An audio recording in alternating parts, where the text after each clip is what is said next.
Last week I said it's been a while since Battlefield 2042 got an update, and now it seems that everything is happening within a week of each other, which I'm not complaining about because today we got to test out update 2.2 for the first time. Now we're going to go over the bigger changes and some of the smaller and stealth changes that you may not notice with this update, because there is a lot here, and more importantly, there's a lot that really matters in terms of game flow and gameplay.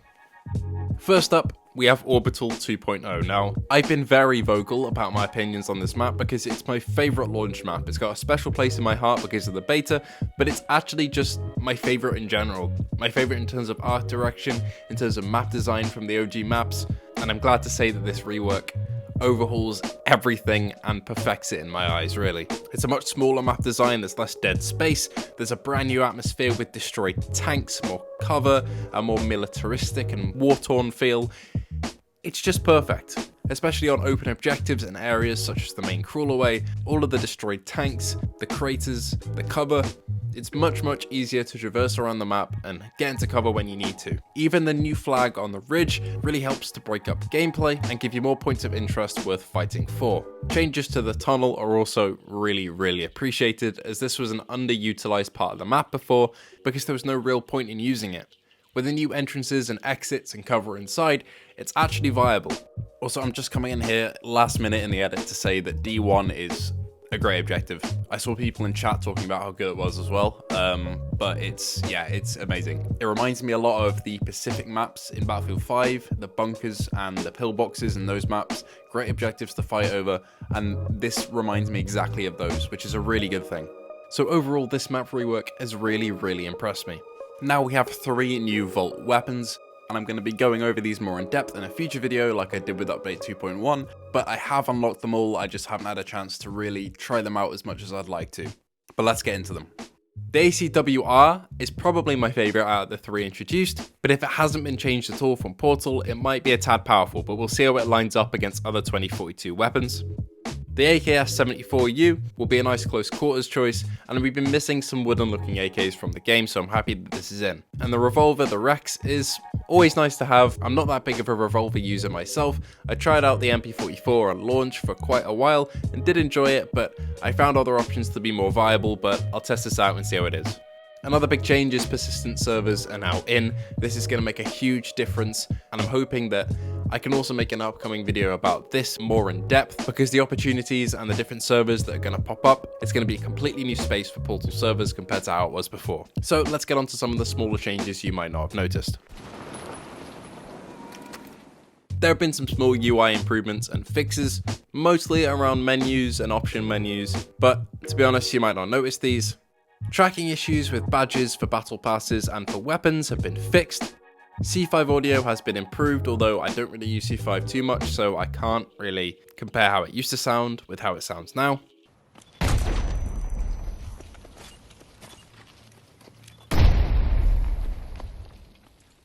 The audio mixing and sounds on Orbital have been revamped and new sounds have been added.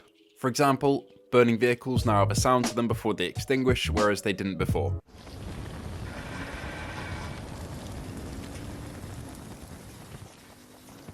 The animation for the repair tool no longer jitters around like it did in the last update, and parachute momentum has been fixed. This might sound like a small change, but you used to pull your parachute sometimes and you wouldn't go anywhere, you'd go straight down, which would make maneuvering around shots absolutely impossible and make you a prime target for any snipers or DMR users around. A bug that's plagued this game and Battlefield 5 that I've noticed is after you get revived, the reload animation just won't play. But now that has also been fixed, which I'm very glad to see.